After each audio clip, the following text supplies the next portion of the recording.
warm welcome. Thank you so much for being here today. I'm today's moderator, so I will start us off. So over the past few years, many companies have invested substantial resources into building comprehensive sustainability or ESG data systems. However, in most organizations, data has been primarily collected for compliance or some short-term financial considerations. In both cases, the strategic potential of the data remains largely unused. Now that the focus in sustainability is really shifting beyond compliance, in part due to the easing of requirements or the postponement of deadlines, companies have an amazing opportunity right now to consider more deeply how their sustainability data can actively inform business decisions and be integrated into business processes.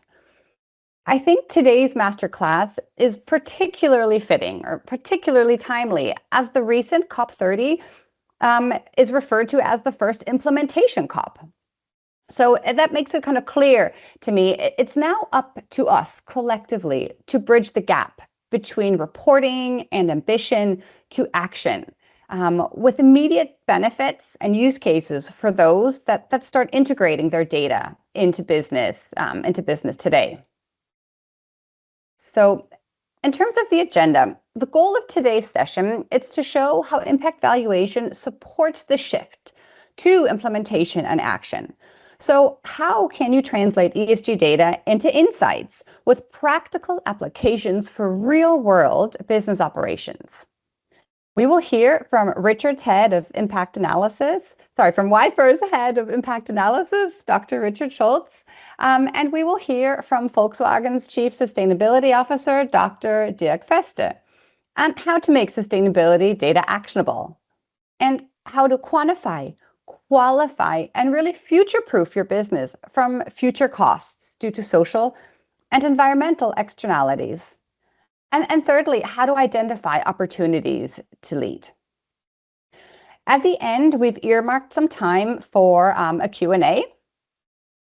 So really look forward to receiving your questions. You can already feel free to put some questions here into the chat function as they come up, and then we have about, I think, 20 minutes or so towards the end dedicated to Q&A.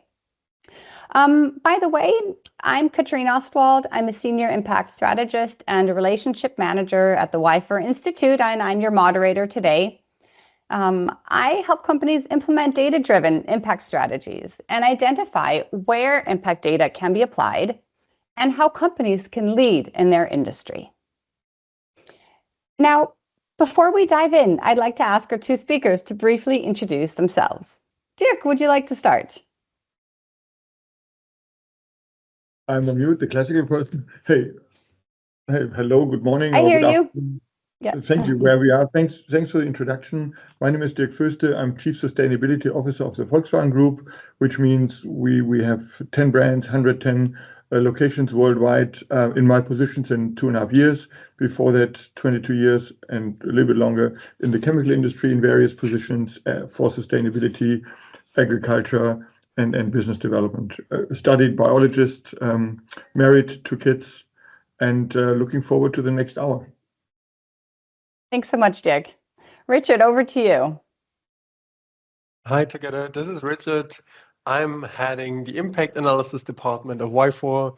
I have a PhD in economics and I work for WifOR since 8.5 years, helping corporates, but also ministries and associations to measure their impact holistically and get into business decisions later on.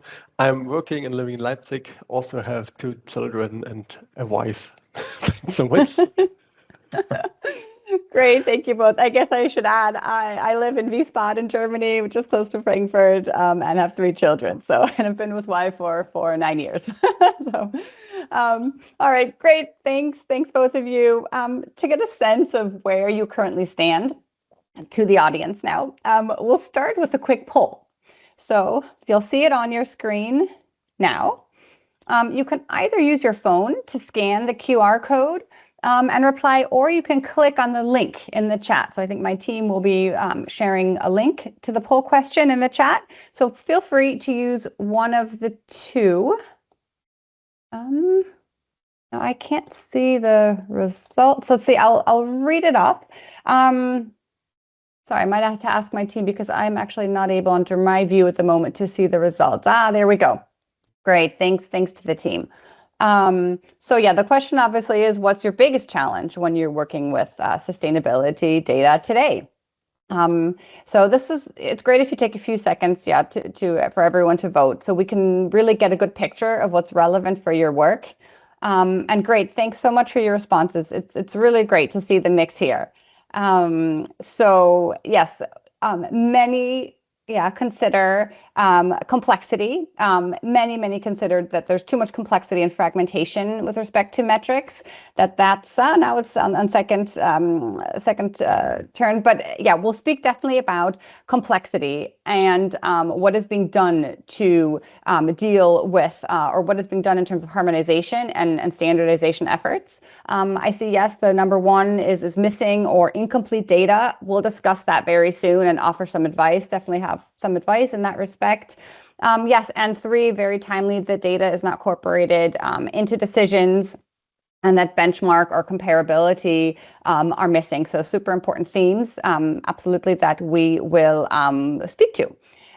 So now, so in this masterclass, again, our focus will be definitely to help you understand how companies are dealing with incomplete or missing data, why data often stops at reporting, how to translate data that you have into actionable insights, and how impact valuation specifically can bridge that gap. So I will hand over now to Richard. Great if you could share your screen and build on that. Sure. Thanks so much, Katrin, for the introduction. I think it takes another 1-2 seconds until Perfect. Yeah, you can see my screen. Thanks so much. So I would like to start with the data points that are already there in the corporate, because we all know that you are all potentially doing a great job in gathering sustainability data in all different kind of metrics from all different kind of business units, and according to lots of different frameworks that you might align.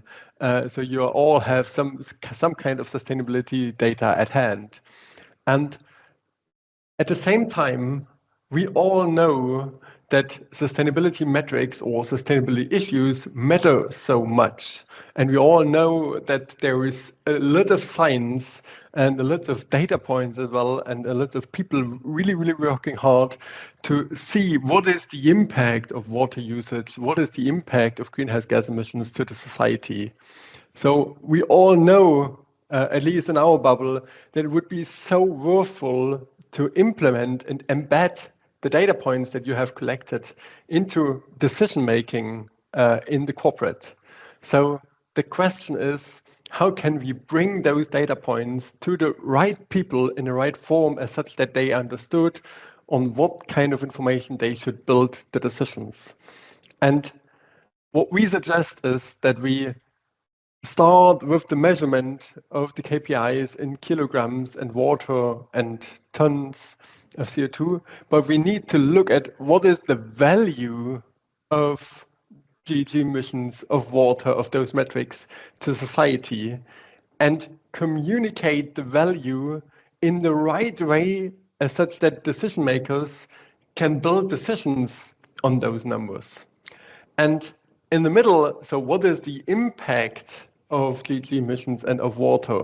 We have found that all those science that is already there outside does not need to be done by all decision makers or all data providers by themselves, because there is lots of good studies already available, and you can embed this scientific data-driven evidence into your sustainability metrics and combine them to get much more easy to handle information for decision makers that then can really drive change. Giving you an example just here for training hours.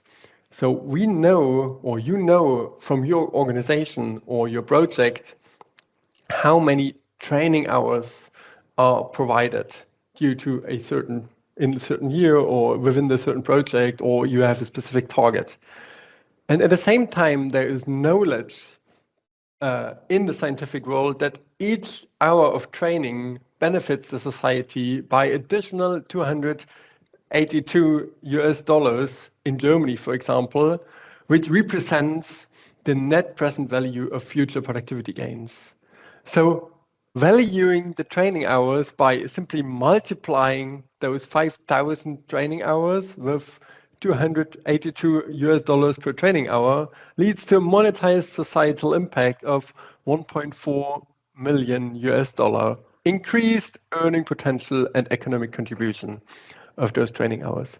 And that number, the monetized societal impact, is a much more decision relevant metric that can be then compared to the monetized impact of greenhouse gas emissions, the monetized impact of water usage, or the monetized impact of particulate matter in a certain way, and can then also help decision makers to really make better decisions.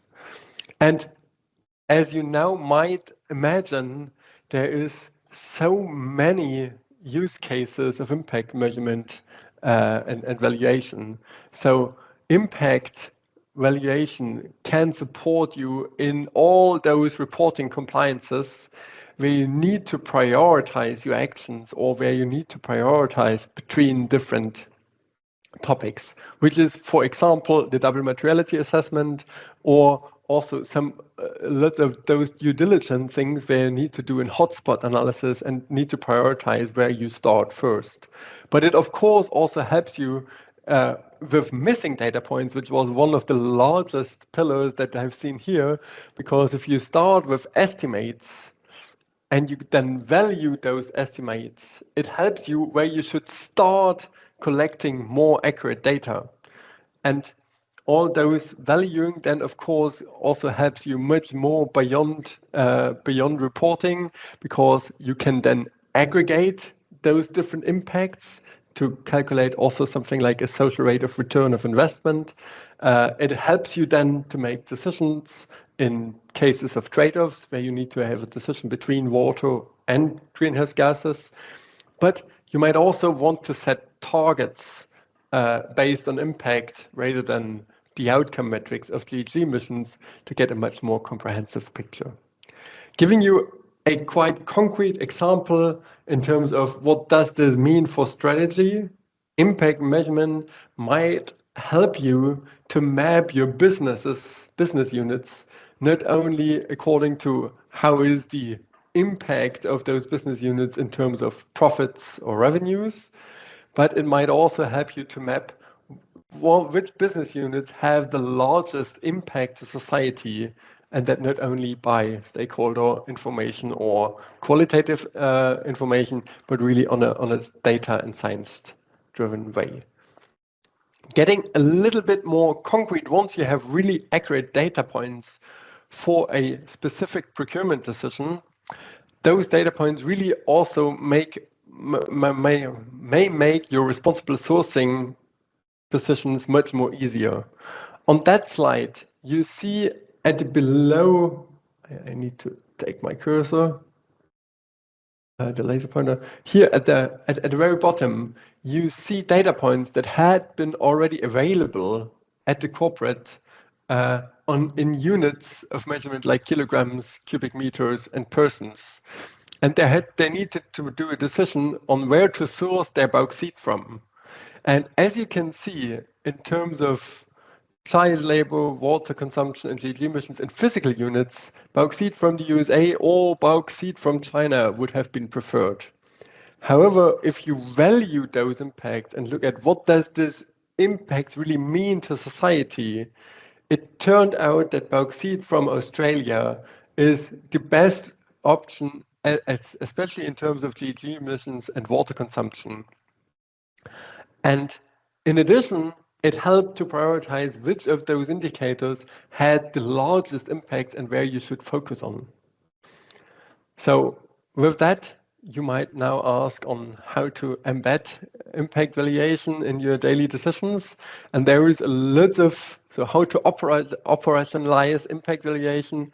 And there is a lot of different tangles. We have an open source set of value factors, and there is not only value factors from WifOR, but also from the IFI and the Capitalist Coalition, but also from our colleagues from Samuel Wyane. There is an open source set of value factors that you can directly use into your daily decision making. But up to our knowledge, most corporates start with a pilot and start with tailored projects that really help you to, where you have an expert-led engagement that help you to apply those valuations in a specific context. In addition to that, of course, there's meanwhile also web-based applications that embed impact valuation in their systems that you might also use to get started with impact measurement and valuation. With that, I hand over back to Katrin. Thanks so much. Wonderful. Richard, thanks so much. Thanks really for showing us how impact valuation can turn sustainability data into strategic insights. Now I'd love to turn to Dirk and to see and to talk about how this works at the company level. Volkswagen has taken this step in a very concrete way. Dirk, it's wonderful to have you with us today. Could you maybe start us off by telling us a bit about your background and what motivated you to join Volkswagen about 2.5, 3 years ago? So my background is studied biologist, did 10 years of space science, worked somewhat in breeding, and then over 22 years, as I said, at BASF. Also, let's say, started to design what we called at that point in time value to society. So very much in favor and pushing impact valuation, because I feel it's really a methodology and a way of looking at things which we currently have in our tool set. So it's really an enrichment. And Richard, as you said, I think it really offers a very new perspective on what businesses, particular businesses now, contribute to society. So that's in principle my background. As said, married, 2 kids, and since 2.5 years with Volkswagen. And what really drove me to Volkswagen is a little bit the point, of course, the offer of being the chief sustainability officer of the whole group, but certainly also a discussion with my kids, and both are already older and made their masters this year. But they told me then that let's take it, let's generate impact. And in principle, they said also behind the word at this famous Sunday morning table, let's clean up the mess you have and your generation has generated. So I moved to Volkswagen because first of all, it's a great company. It's a cool product. It's a cool way looking at mobility in a way on the societal value of mobility. But certainly it's also the impact which I would love to generate and hopefully can generate together with my team. And happy to be here. Talking Wonderful. about impact valuation, which is one of my favorites. So it's Wonderful. obviously a biased information.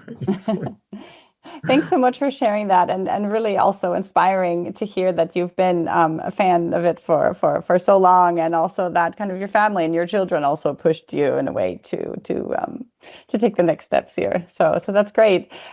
So most companies obviously nowadays collect sustainability or ESG data, but really few succeed in using it or embedding it as a management tool. It'd be great, I think, for us to learn from you and to hear how you've approached this challenge, and really then what role impact valuation played for you and played for Volkswagen to create that link between data and strategy. Maybe start with a little bit of a provocative statement, and we saw it a little bit in Richard's presentation. Transparency in itself does not provide any value. It is the question, what do you do with the data? Does it drive a certain decision? Does it drive a certain action? Does it drive a certain measurement? So I think the key part is, generating this data on one side, but definitely we as businesses want to generate impact, or we want to mitigate negative impacts. And what we do is we're using impact valuation now in not only driving certain decisions, and we are here also, as Richard has said, in piloting, but what we also did is we integrated impact valuation as a measurement tool for our sustainability strategy to see, are we really on track with the strategy? So what kind of impact do we generate? And we have with our strategy, it's called Regenerate Plus, our sustainability strategy. We have the vision of becoming a nature and society positive mobility provider. So we have no clue if this will end at one point in time, but not trying it is not an option. So we're using, for example, impact valuation to see, are we really generating positive impact? With our measures, are we really mitigating negative impact? And we're really having it as a yardstick of where we are from a strategic tool. So overall, I think data in itself doesn't provide a value. So you need to link it to actions, and then you need to actions back to data. And here impact valuation offers is uniqueness, as Richard has pointed out, that you make intangible assets, intangible, let's say, aspects, and you're making aspects which are normally not comparable, as you have shown in your sourcing example, through a monetized impact, you make them comparable. And I think this is a unique part where you can balance your decision depending where you want to go, but you understand the impact. And, so that means obviously, impact evaluation, it really needs to be integrated in those processes. And I'd love to learn how Volkswagen was able to achieve that integration into processes. What does it mean for planning, for risk management, for governance? How did that integration go? And I saw it also in your poll. I think there were several questions on data availability, but I think that the first part is that we're using it to implement and measure the progress of our strategy. We have identified strategic measures, and we're trying to see, are these strategic measures really, let's say, materializing? And some of them do it on a year-to-year basis, and sometimes you need to compare over along the distance. And what we're trying to do with impact valuation of seeing what are those sort of measures. So let's give you an example. Circular economy is one of our key pillars in our Regenerate Plus strategy, and also for me, I'm super convinced that circular economy is not only reducing our environmental footprint, our sourcing strategy, but it also improves our business performance from a company, from a country, from a regional perspective, and globally. So what we are currently aiming for is, for example, as one strategic measure to see in the future, how can we, let's say, measure the impact of circular economy, which means, as I said, decarbonization. It means less resources being used, but it also, and I think this is where your example, Richard, was really spot on, of saying we need to skill up our workers. So we have a target of really improving by training the workers' skills in circular economy, but also in terms of electromobility. And it's great to see what societal impact as it has. Those numbers were never ever transparent to our HR community in Volkswagen before we used those measures. And that's again when you talk about becoming a society positive, and it really helps. So circular economy, for example, is a very concrete example in our Regenerate strategy as one measure to see, can we really reduce our footprint, decarbonization, less material being sourced, and can we really move into a positive contribution? And that it really depends how you look at it, but this balance to see those data coming together in one spreadsheet, being comparable through an euro or US dollar value, really helps to let's say to also see where do we need to invest, where we need to go. Are we there and perfect? And no, it's not. We are in the piloting stage. We are trying it out. You need to see the data, you need to prove the data, you need to discuss the output, but also the discussion is an extremely important point through all our divisions in Volkswagen to get the knowledge and of course the experience around it. Very positive. Super. So with that, there might also become, surprises. So when you start monetizing those different impacts and comparing them, obviously there might be, aside from new insights and steering, there might be surprises. Would you be able to share with us if one of those surprises or one of those new insights, maybe connected to another measure in addition to the circularity aspect? There are sometimes positive and negative surprises. Yeah. And you saw that in the poll, data availability and data quality is always an issue. And if you start to dig into data, you will see are those data being complete? So there's something which we most likely will talk later on when we talk about implementation.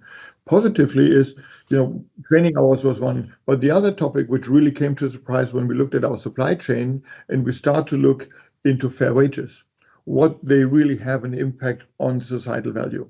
Because currently we were very much having just seeing this is what we're paying, etc., etc., but understanding in a given context. And there we need to see with the impact valuation methodology, what is the purchasing power in a given country? Where are you purchasing from? So you're getting really a differentiated picture of, where are you sourcing from? And when you look at fair wages, what do we and also our supply chain, our tier one suppliers, for example, are really looking at, and what kind of societal value it is.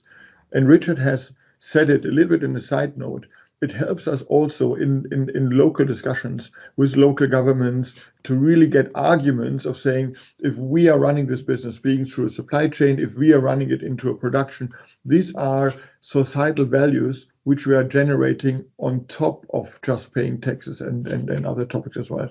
So differentiated arguments, and that was really a surprise in really a positive manner, where we said, wow, this is the impact of our fair wages. That is what we have, and that came up through the analysis, and that was really something which was, let's call it, a little bit eye-opening in our internal discussions. Super. Thanks for sharing that. Yeah, really interesting. And also the kind of the use case then of that local content and using some of those metrics in those local discussions. It'd be interesting, I think, as well to hear about any kind of measures that you've derived from the insights that then you've gained. Have there been, in terms of kind of operationalizing, the insights that you're getting? Would there be maybe another measure to help make it tangible? More. Maybe some measure which we are looking at for the next months to come is, we have quite a nice program on corporate citizenships. We have an internal fund. We call it Sustainability Impact Fund, where we are funding activities of our employees and our businesses in terms of sustainability and societal impact. And one of the aims we are looking at is, can we use impact valuation to, let's say, also help us decide on the right project based on the societal impact? Because at the end, we all very often say, yeah, we want to generate impact. And if you look at the IOI methodology, very often we are considering outcome as an impact. And I think impact valuation really helps us again, and also to bring clarity on it, what is really meant by impact. And so success not guaranteed, but we're trying now impact valuation on the various projects to be granted. Does this help us to, let's say, prioritize projects also in terms of funding based on their societal impact and societal value? So a very detailed, maybe too detailed, so let's try it out. It can help us impact valuation also in this aspect. It's not a pure brutal business decision, but it is a point where if we want to be nature and society positive, do we do the right thing? So do we get the right impact for the buck? That's a question we are trying to find out. Okay. Circular economy is one I talked already about. And I think the big topic, which I think we all struggle around, be it with WifOR, but also being with the Value Balancing Alliance and others, is saying, what is the societal value of mobility? Because we are measuring very much on the strategy, we are very much measuring on individual measures, but can we also grasp the value of mobility in itself, which I think is something which we also, at least from our point of view, would like to see impact valuation go into this direction. I'm not sure, Richard, if I give you a little bit of some headaches from the future to come. It is super important that if you understand the value of mobility, and it means also understanding the negatives and positives, that you then direct your from an OEM perspective, direct your measures towards it. Well, I think I can just add that, sometimes headaches are good because they really make us, think and contemplate and yeah. So I think speaking for Richard here and the team, I don't think they mind a headache or two if then that leads to an innovative idea. So, and speaking about kind of success factors. I assume initiating these types of measures and really embedding a new approach like impact valuation is a continuous process of learning, improving, headaches, refining, building capacity internally, explaining, testing, kind of just a continuous cycle. So my question now is, I think it would be helpful for the audience to receive your advice on what were some of the key success factors, what really made it work, and how did you build that acceptance internally? First of all, I think it is very often very new for a lot of people. And Richard, you said we are a smaller community, which is really growing, which I think is super cool. But those data, which are not easy to understand, they are not, you need to see, do we have an input output table? Where do I get the data from? How do you calculate? And just getting CO2 is considered pretty straightforward. So what the first thing is I think it is very important that you identify what are your internal stakeholders. And is it procurement? Is it finance? Sustainability department is always a good point to go through if you're not in one. But also who's using it? It may be HR, as I said, or is it supply chain? Various topics. Get your internal stakeholder on board very early and describe what you're doing. Offer detailed questions, saying where are the benefits, but also openly talk about challenges, data availability, and all these topics very openly. And then there are two ways of doing it. One way, which I would, after some year and within 10 years of experience with impact valuation, I would offer is saying, start with a very tangible, smaller example, which you can grab and which is really understandable and tangible for the colleagues and internal stakeholders, and then develop it from there. It should be an example, and you said it, I think, in the introduction, Katrin, a real world example. So don't create something which is super artificial, but having a very, let's say, decent decision, which maybe even has made last year, just to see what was the outcome if we go with impact valuation, what additional information do you get? Would you refine the decision based on this data? So really play it through. And what you then get is a strong buy-in, because sometimes it's really eye-opening, because in a day-to-day operational transactional business, also sometimes looking at finance and project decisions, those lenses for impact valuation, for impact on society, they are not there, because they were very much P&L driven, we are very much project timeline driven. And now you offer something which a lot of companies say in their vision and in their value statements. You get a number on your societal impact, which I think is super important. So my advice would be start with a smaller example, because there it is also that data are very often available at a certain point, and they can run it through. Based on this one, discuss pros and cons, and then certainly discuss where would impact valuation be beneficial in the company. It can be in R&D, project development, it can be circular economy, it can be a strategic tool as we do, it can be a sourcing decision, it can be, Richard, comparing businesses. It can also be very, very helpful in deciding where do you want to build a certain asset. Do you want to build it in one country A or in country B? And you're getting an additional set of data which really helps you to make a decision, and very importantly, helps you in the local discussion with, let's say, communities, etc. Because if you want to build a plant, you come with employment, great, everybody would happy, but then also some negative points come around it, and you're getting additional information on this discussion, which gives you also direct as well as indirect business value. So get your internal stakeholders on board, decide who it is, explain the methodology, be very open and transparent on pluses and minuses. Choose a tangible example which people know and can get a hand around it. You normally have the data around it, and then afterwards very openly discuss the outcome and the use and benefit for the company to drive it forward. Wow, thank you. That's really appreciate you sharing all of that. I've made lots of notes myself as we're speaking. I think one or two more questions before we open the floor to the larger Q&A session. I wanted to build a bit on the question around challenges, and what I hear quite a bit from practitioners that they find environmental aspects or environmental impacts like biodiversity loss or water use much easier to grasp and communicate.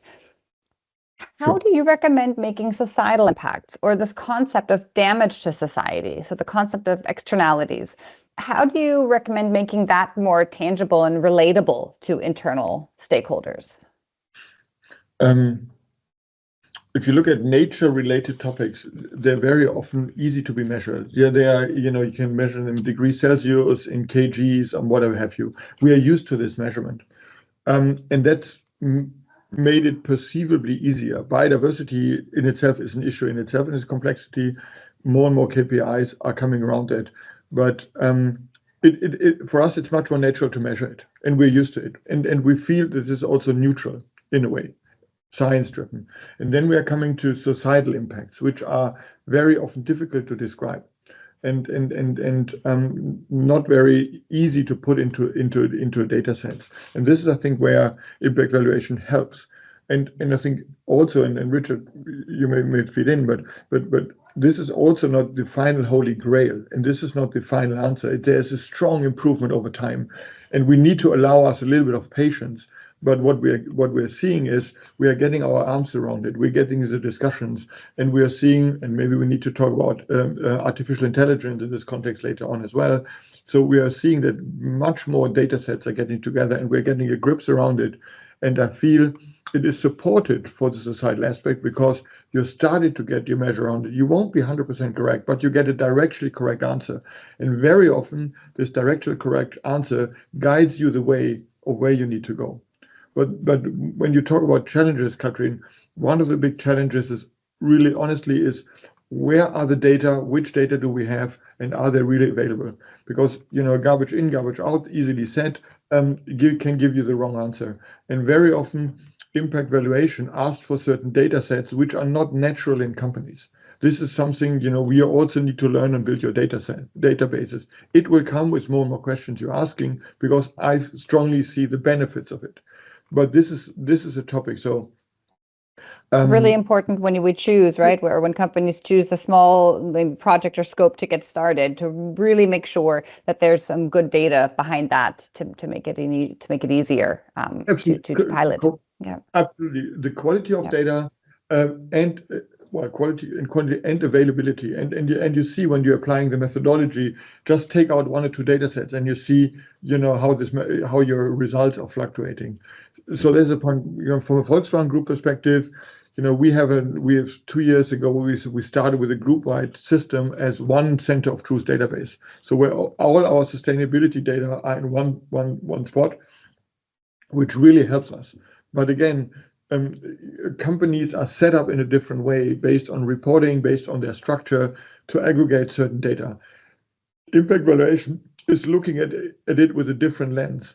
And that may mean that there are certain data points which need to be generated to get a really good answer to it. It's worthwhile the investment if you see the outcome, but something which we need to consider. So this is really the challenge. And again, therefore, as you said, Katrin, start with a smaller example where you also from a cost perspective have not too much investment. You see the result, and then you build from that on. You can also start big, but then before you see certain impacts, it takes a while and a lot of stamina to go through it because data availability is a topic. So really investing in data infrastructure as well is very important. Which should do anyway. A lot of companies, most likely here on the phone, depending where they are, have collected CSRD data to a large extent and degree. And that helps already because this is where the impact valuation can set on. But it's a different way of looking at things. You need to say we are into it because we want to generate the impact, but what you're getting out of it is also a different view on your project, a much better informed decision. That may be the case that you don't change your decision because it's already founded, but you're getting a different view on it, and the discussion in the boardroom, in the project teams, and particularly also with Regenerate Plus, our strategy is a different one because you're getting a different angle, because you say, this is what we want to achieve. Yeah, and more holistic, maybe a more holistic lens and perspective, right? Yeah, and also based on a company perspective, you can then discuss if we generate X amount of societal value, how can we price it? Because that's another question, because normally you don't see the value and you price it based on certain criteria. But if you see this one, go to your sales colleagues and marketing colleagues and saying, if this is the value we are generating overall, how can we bring it closer to our product or services which we are selling? Which I think it's a tough cookie to get. But if you see the value you are generating, the question really is can we get a share out of it, and how do you need to do it? Super. Thank you, Dirk, really for sharing your experiences and your advice. I'd love to give our participants, our audience now the opportunity to ask questions. So yeah, to the audience, feel free to either write questions in the chat, or we're also going to open up the floor. You can raise your hand to ask a question live. But please, yeah, we'd love your lots of questions, and we'd love to make this a bit more interactive now for the remaining about 18 minutes of the call. And we're going to definitely try our best to answer all your questions. And also just wanted to mention, if you have questions that you want to discuss bilaterally, please, feel free to email Richard or myself. We'll share our email on the chat also at the end of the call. We'll also share a link to our calendars if you wanted to book a Teams meeting to chat. So feel free to do that as well. But yeah, we'd love to grab lots of to respond to lots of questions. So let's see now. Okay. All right, I see a couple of questions. All right, here is okay, 2 questions from Sangeeth. I think I'll just probably read them. Sorry, will I read them out loud? Okay, I guess I'll go ahead and read this one out loud. So you mentioned transparency, not adding as much value as actually creating impacts. How to solve complexities, to bridge this gap internally when we do not yet, for the most part, have a mandatory regulation or standards for governance in general? But I said I'm convinced transparency in itself doesn't create value. So if you have the data and if you only create a value if you do something with the data, you drive an action or something. So the data in itself doesn't do anything. It's a neutral part. That's what I said. And the other one is a little bit a question to yourself, and then thanks for the question, is saying, if from a company perspective, let's take it from a company perspective, you would only do something if there is a legal requirement, you wouldn't go nowhere. So if for example, take decarbonization, from a Volkswagen perspective, group perspective, we want to be net carbon neutral by 2050. If we would just follow legal compliance, we would never make it. So you need to go beyond that. And I think with impact valuation, it's the same thing. Maybe it will be an accounting standard at one point in time, and VBA and others are working towards it. But the question really is if you feel, and I can only now talk to Volkswagen Group, is we feel there is an additional value for us, a benefit of using it, and that's why we implement it. Our decisions will be more sound. We will hopefully see that our strategy was the right strategy, and we're really moving towards nature and society positivity, and that's why we're using it, not because of any regulation. Certainly a regulation helps in one thing, but a regulation very often in sustainability brings you from a value into a cost factor, because then your CFO will say, oh, well, this is mandatory, which we have to do. How many FTEs do I need? How much resources do I need? And then you're on a cost factor. If you take impact valuation, for example, and also other things, is you can really, first of all, you're visualizing value. And then of course, the question really is, how can you extract value? So you're generating value in this perspective. So I can only urge you, let's say, go beyond reporting, go beyond legal requirements, if it makes sense for your corporation and it's based on your values and your sustainability strategy and business strategy. Super. Then there's a question about the KPIs that are coming up for biodiversity. So, which obviously is a fairly complicated field. I might now pass the mic over to Richard, or both of you, please feel free. But I guess the question is: are there some specific examples of those biodiversity KPIs that are important in order to quantify or monetize those biodiversity impacts? I would jump in here because I just last week I was at the OECD, where we exactly discussed at the OECD level on the problem of biodiversity and how to cope with that thing, with a bunch of about 30 experts on that. The problem with biodiversity is that we have not yet even agreed on an outcome indicator. So that is one of the most problems.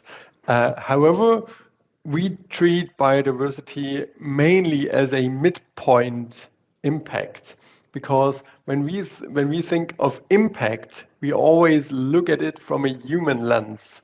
So we want to value the impact of also biodiversity loss, for example. So we would not treat biodiversity as the real impact, but we would treat the well-being changes of biodiversity loss as an impact. And we see that at least corporates struggle with biodiversity measures, but they have at least data points on drivers for biodiversity loss. And that's the usual indicators like water usage, GHG emissions, air pollutions, that all triggers biodiversity loss. And we have developed a methodology to value the biodiversity loss out of those impact drivers. That's the way on how we at the moment suggest to cope with biodiversity, which still can be named under the column biodiversity impact, which is indeed still a very complicated thing and lots of work to be done still. I think if you can chip in, Richard, and biodiversity, as you know, is one of my additional favorites. But the point is, how do you measure it? And very often, when you have a project and you look at the whatever 500 something indicators from the frameworks, it is impossible to use all those. But you need to use them to be very specific in a given project.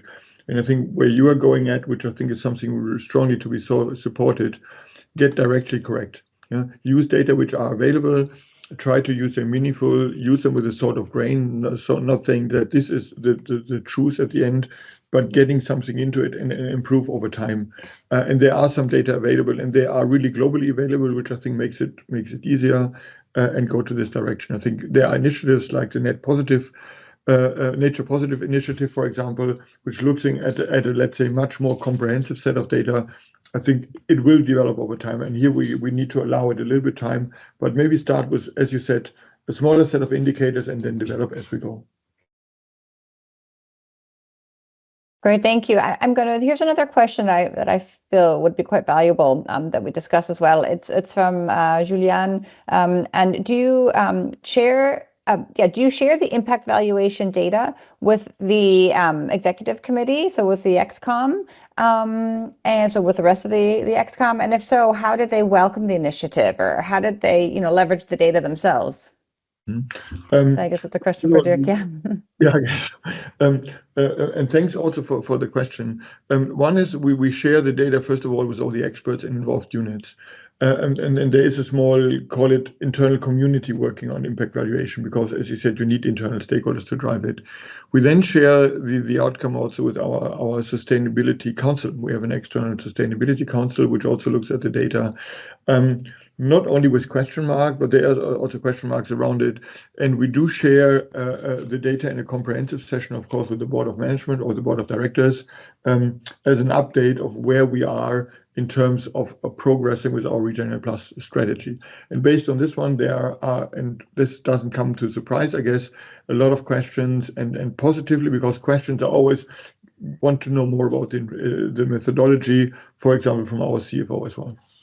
And our CEO, Oliver Blume, is still head of Porsche, and you saw on one of the icons of Richard's presentation, Porsche also piloted in this, or he's also very much in favor and support of the technology, of the methodology. And I'm still having one-to-one discussions with board members on the status of the methodology, where we are and it's going. Is it always every day on the board level? No, it's not. It comes with updates, it comes with discussions, but as I said, it's a new way of looking at things. There's more and more benefits into it, and it takes time to get it really into, call it the new normal in a way.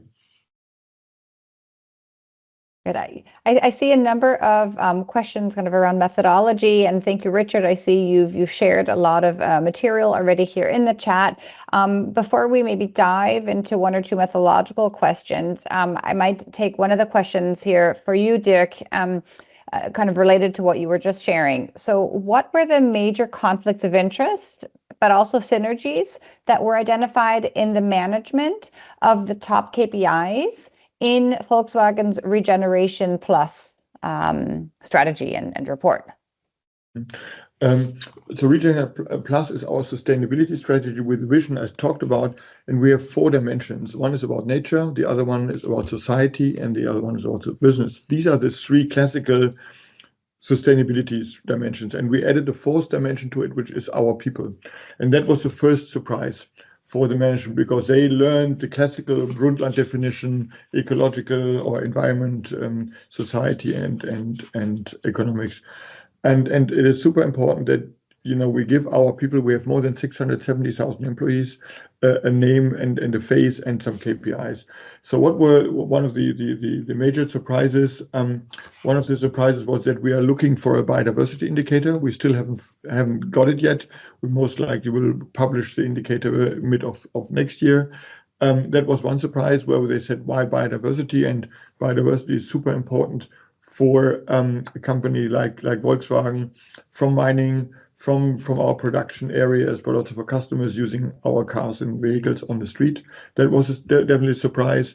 And the other surprise, I think, which came along from those KPIs, if this is what you meant with the question, is that we are working on a KPI on what we call sustainable revenues.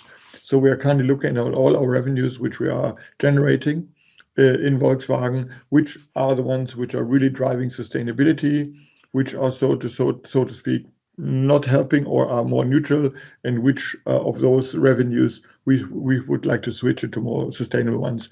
That was something which was also taken by surprise, because that really links sustainability to a business case and offering in a way, and also giving directions of where we want to go. If that was meant with the KPIs, I hope. Great. So I think, and I see, Richard, do you want to, we have a few more minutes for questions. Richard, do you want to add anything that you experience or hear also from companies in respect of conflicts of interest, synergies, in terms of choosing the right KPIs and how, to integrate these sustainability KPIs into others? Yeah, I might add, because we've been talking a lot of complexity and data challenges. I might want to add that we are currently, together with the European Commission, applied impact valuation for 3 SMEs. And they used it for strategy, and they have been quite impressed about the methodology and the results out of there. And we presented the results to the CEO. So I just want to add, yes, it is.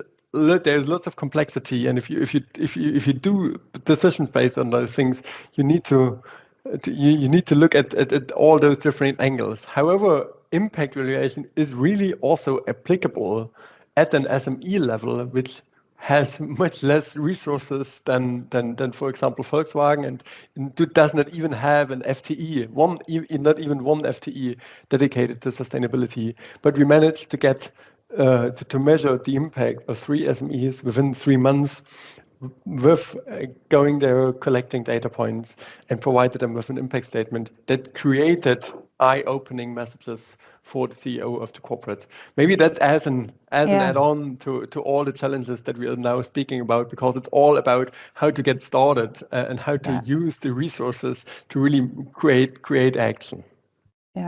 Yeah, and that actually connects well, I think, to a question I see here from Andrea in the chat. And the question is, saying that, the company, I think it's Arper, is a tiny company, but started the impact valuation journey 2 years ago to account for externalities. And at the beginning, they suffered quite a bit from the fact that there were different factors out there that don't always align. And so the question here is about how to decide which factors to use in the end and why. And also how to compare, like, for Dirk, how do you compare your valuation to, say, those of other competitors? So maybe both of you could add some insights into that question, how to decide which factors to use and why, and how to compare. It is. Let me give a short start, and Richard, and please fit in.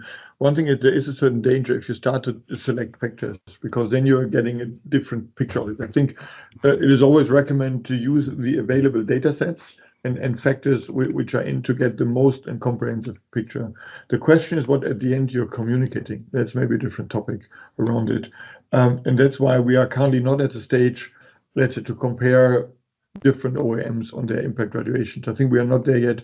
I think what we're seeing is through the value balancing analysis, but also the work WifOR is doing with certain clients, that more and more there are more and more, let's say, disclosures and more publications and communications around impact valuation. Some are certain pilots, some are more broader into it, and there is no given standard to it. But certainly, I think it will grow absolutely in time.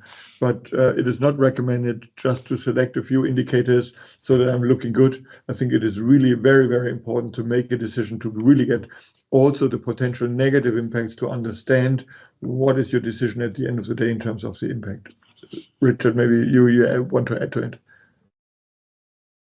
Yeah, totally agree with you. I might be not 100% sure, Andrea, but you might ask the question on whether you should use the value factors of the International Foundation of Valuing Impact, or the value factors of WifOR, or the value factors of Samuel Weiner, because I know that there's a lot of different value factors out there. It is quite difficult to choose from if you're a tiny company to choose one of them. So I would start with one set that is easily available and where you can have a quick start, which fits quite well to the data points that you have available. And I can promise that the ecosystem is very hard working on providing more guidance on which value factors to use. So not only the Capitalist Coalition is working hard on that, also providing a consistent picture on that. There's also an OECD project that aims to provide guidance for corporates, which value factors and which methods to use on that. So lots of things more to come. In the meantime, you might also always reach out to us and ask questions on guidance. Absolutely. Thank you both. Now, I think we've only have about 2 minutes left. So unfortunately, we couldn't get to all the questions. But like Richard said, and I've said, please feel free to reach out to us. Our contact information is in the chat. I think as the questions and our speakers showed, one of the big challenges for sustainability data is demonstrating its business value and using the data for decision making, not just reporting. We heard that impact valuation is a really powerful tool because it bridges that gap. That there are different initiatives underway to harmonize methods. Now, maybe just to recap, when ESG metrics are translated into monetary terms, they become easier to compare, easier to communicate internally, and easier to integrate into decision making. Now, Volkswagen has shown us how this has been done in practice and in sourcing, for example, or that it has identified issues like fair wages would otherwise might have been overlooked. And again, how they plan to expand and roll out the use cases of impact valuation. And again, what really resonates with me is the important takeaway is to start small with a focused use case. So I see, and I hope you do too, that there's real strategic potential here to move beyond compliance, and that by applying impact valuation to the data that you have at hand, you can really prioritize efforts, you can anticipate future costs, and you can be a front runner in your industry. So now before we close, one final poll question, and I think I need to click along here in the deck. Here we go. One final poll question. We'd love to hear from you about for what purpose you would most likely use impact valuation. Again, you can use your phone to click on the QR code, or you can see a link in the chat. And I'd be really interested and curious to hear what sparked your interest and to find out what you consider the most operable, the most actionable. So let's see if we can get any results yet. In any case, while the results I think are uploading, there we go. It's an open map here, so you can just go in and type your responses. Perfect decision making, convincing business colleagues. Yes, absolutely. Accounting for externalities, fantastic. So, all right, we're at the top of the hour.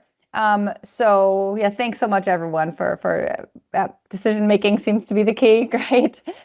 So look, thank you, Dirk. Thank you, Richard. Thank you, participants, for taking your time to be with us here on the call today. You will receive the recording and some takeaways probably later today or tomorrow.